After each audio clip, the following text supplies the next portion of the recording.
Hey guys, welcome back to another episode of KSP Resurgence. Today we are returning home from our very lengthy Trom 4 mission. So, Trom is an oblate dwarf planet added by Celestial Harmony. It's a really good KSP planet pack.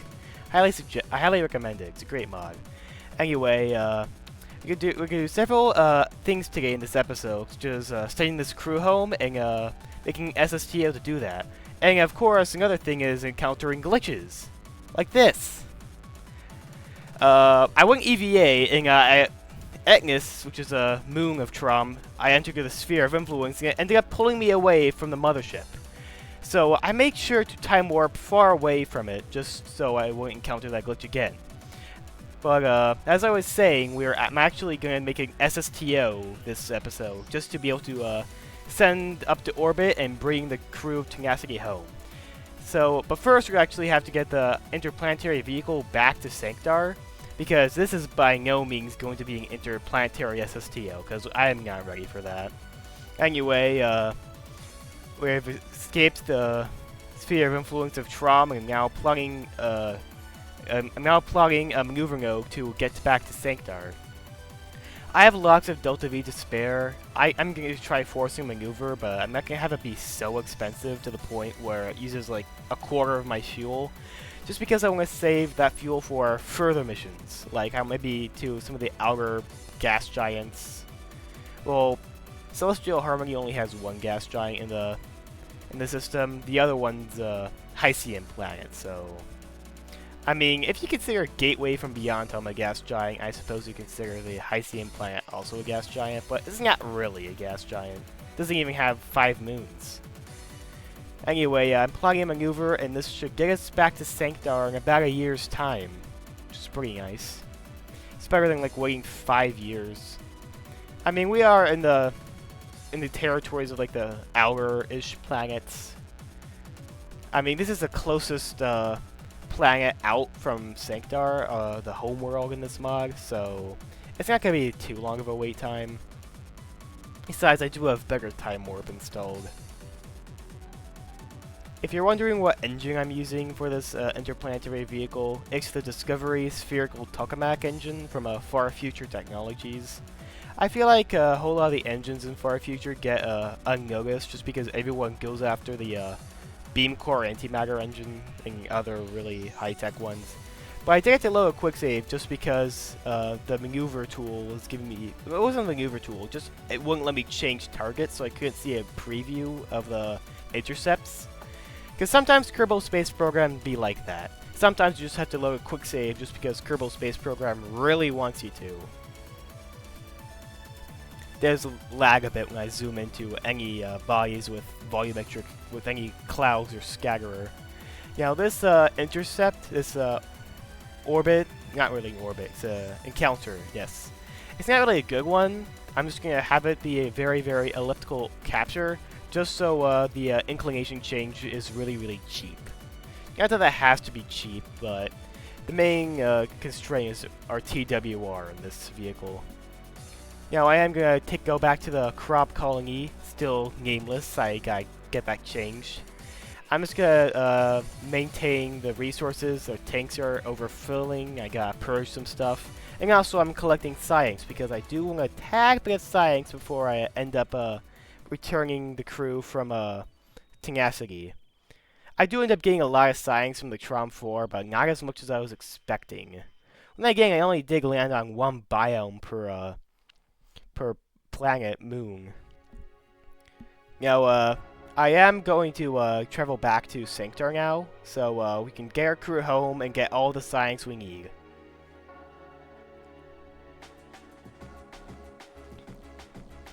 Better time warp really carries KSP playthroughs just because journeys can be really, really, really long, especially to like any of the outer planets. You have to like spend time waiting. Like, Kerbal Space Program shouldn't be about waiting, yet time warp for a reason.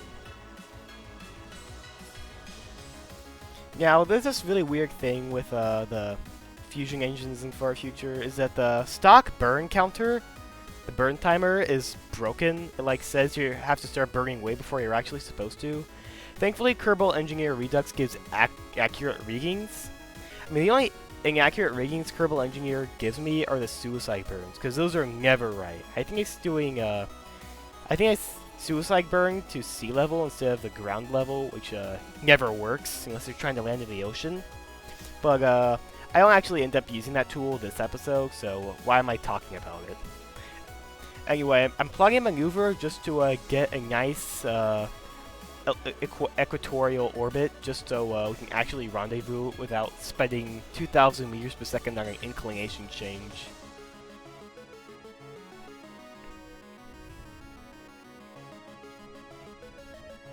Waterfall is doing its best again. I really like how far future technology engine blooms look.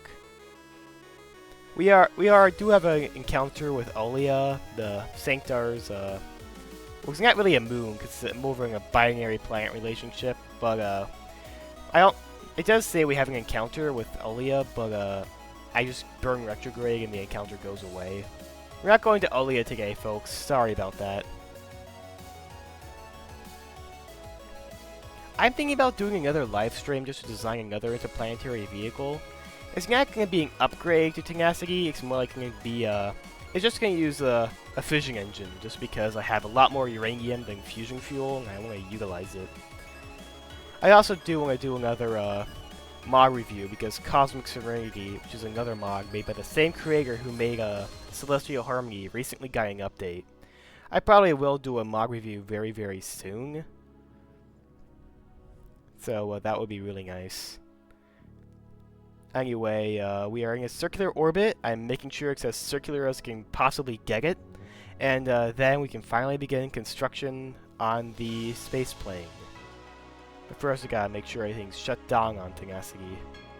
And this is where I realized I tugged the lander home. Oh well. Anyway, so begins the long, arduous construction of the Fate SSTO. I decided this was going to be named Fate a long time ago. In fact, I do have numerous iterations of a space plane called Fate, but it never seems to work until now. I'm really proud of how this construction came to be. I was originally just going to use the Rapier engines, but then because of chemical technologies, all the engines let use oxidizer.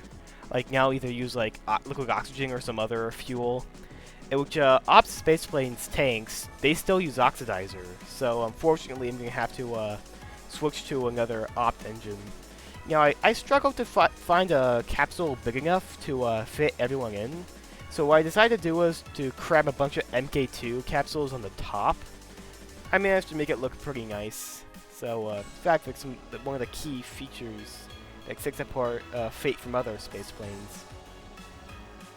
I had a cargo bay because I seriously remember these engines being updated to use thermal power, so I need to fit a reactor in there, but thankfully they don't use thermal power. You know, I did unlock some thermal nozzles earlier, but like they always use way too much thermal power, so I can never get them to work. So I just decided to use these ones instead. Now normally these engines are broken, but since I have other mods like cryogenic engines and chemical technologies installed, it uses liquid hydrogen, which is way less dense, so I'm not gonna get all the delta V I would if I just used plain old liquid fuel, which is deprecated with chemical technologies, if you're wondering.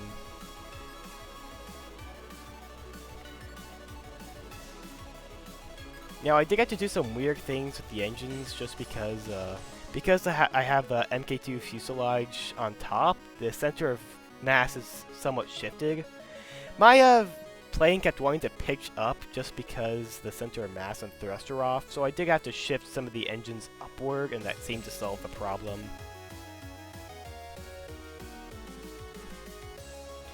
I really hate when I accidentally click and remove a part. I really like procedural wings. It's such a great mod. Very customizable wings.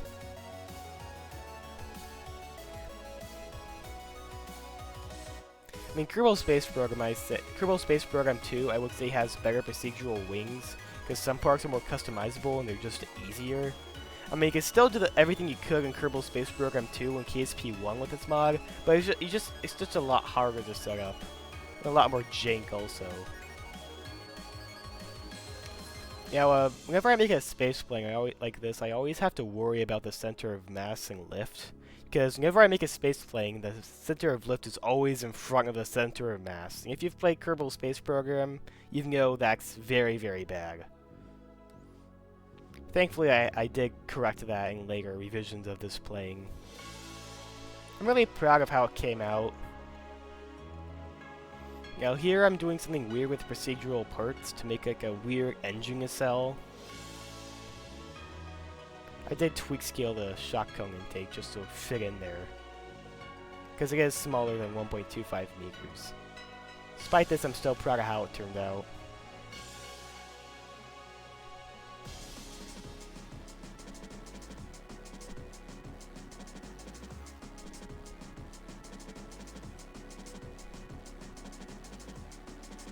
I added these extra engines just because our TWR is too low, and we kept we kept maxing out our speed at like transonic speeds, just because, I mean, you get a lot more drag when you start going supersonic, and that's really annoying. Thankfully, with these extra engines, we do gain the proper amount of thrust to actually get going places, like low sync to orbit, which is really nice. Once in orbit, the SSTO typically has like around 900 meters per second. And, I did some more tweaks to it off camera, just because I forgot to hit record. I did a paint job, added solar panels, and some other stuff like RCS. You know, the whole enchilada. I really do like internal RCS, which allows you to have some RCS ports that actually are flush with the spacecraft. It's a really great mod. I highly recommend it. Not enough people use it. I also did add the obligatory conformal decal naming the craft. Main notice I didn't have as much blue in this spaceship just because I felt like going a bit more monochrome color.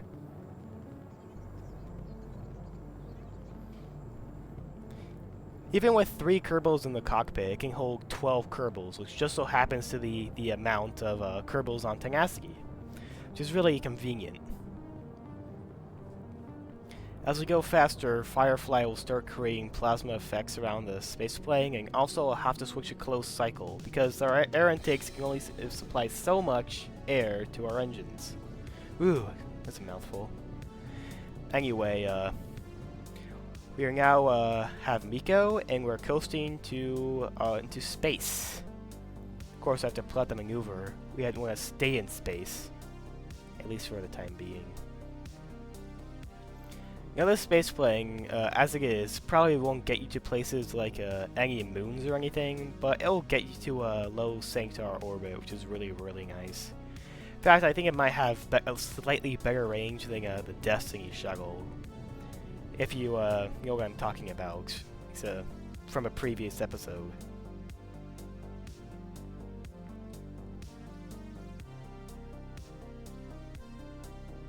Do have to do a minor plane change just to make sure we're aligned. But it's a very paltry burn, only like 70 meters per second.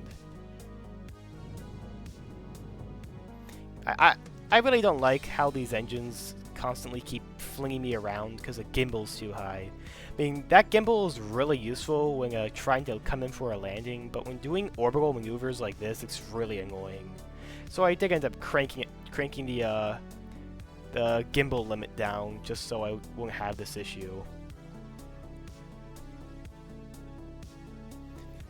I also have to make sure I'm getting plenty of electric charge. Not that I need it or anything. I don't have boil off. There's crew in this vehicle. I have no life support. But I still want to have full batteries just in case. Because I don't want our reaction reels to start failing. That wouldn't matter anyway. I do end up docking on the daytime side.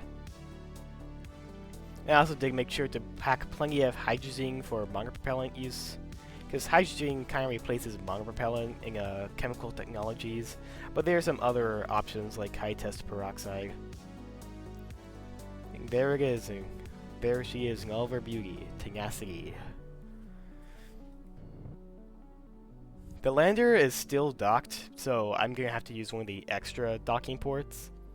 Thankfully, I can fit. Now, some really weird issue in Kerbal Space Program is that whenever I take out like a big space plane, or not really big, Destiny had this issue too. I set the control point to the docking port, and it keeps tumbling around for no reason. Like it aims towards target, but the reaction wheels like overcompensate and end up taking my crew for quite the spin. I didn't do the best job with the internal RCS, so I didn't have the best control authority, though I did fix this later. Off camera, of course, and after this episode. I also did disable all the things having to do with persistent thrust, because this is one bug. Whenever I try to time warp when there's multiple vessels in the physics range, it won't let me time warp for whatever reason. I feel like there are alternatives to persistent thrust, but I'm not going to change it in the middle of a playthrough.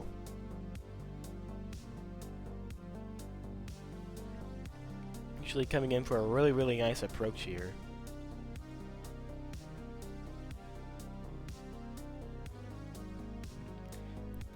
You know, I can't believe I've been talking throughout this entire episode and haven't mentioned the huge elephant in the room. Apparently, Volumetric Clouds got an update.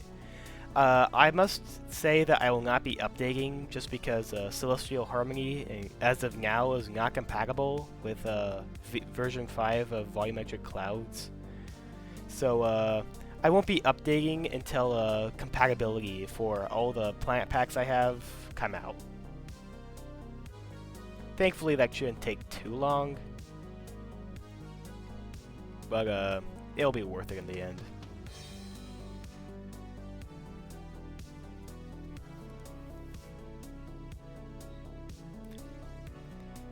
I really don't like transferring crew in Kerbal Space Program. It takes ages.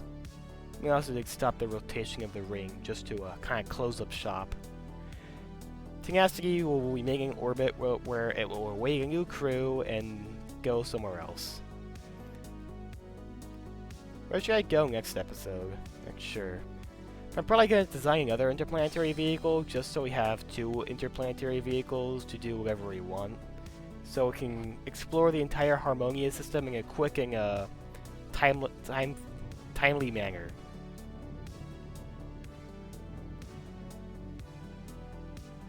I will be landing in the ocean again because I am not confident trying to land at the Kerbal Space Center.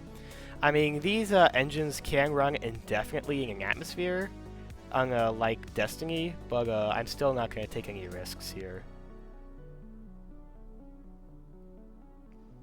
We are a little slow to pitch down here just because our RCS isn't really the best. Not to mention there aren't any onboard reaction wheels. Although I do believe Opt does have some reaction wheels, so I might want to add a couple of those. But I'm not sure how they'll affect my Delta V. You know, unfortunately, I did end up getting into a tumble during this descent, and the engine nacelles I had kept wanting to overheat and explode, but thankfully they didn't. And for that reason, we were able to splash down safely. But it didn't seem like that for long, just because we kept tumbling out and I couldn't go straight.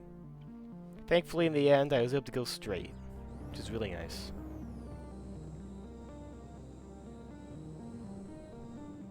I mean, this spaceplane like flies like a brick a lot of the time, but during normal scenarios where like flying it normally, it tends to fly pretty well.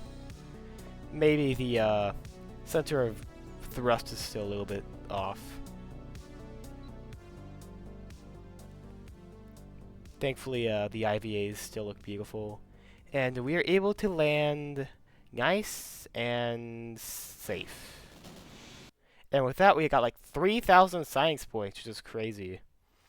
Now, I'm instantly going to blow it all in one tech node. It's also a beautiful day at the Kerbal Space Center. So I'm just going to get a gigantic rocketry and advanced nuclear propulsion. The exotic stuff. And, yeah, I guess that's it. Only 2 nodes. Well, other than a few small ones. But that will be the end of this episode. I hope you guys enjoyed, and I'll see you all later. Bye!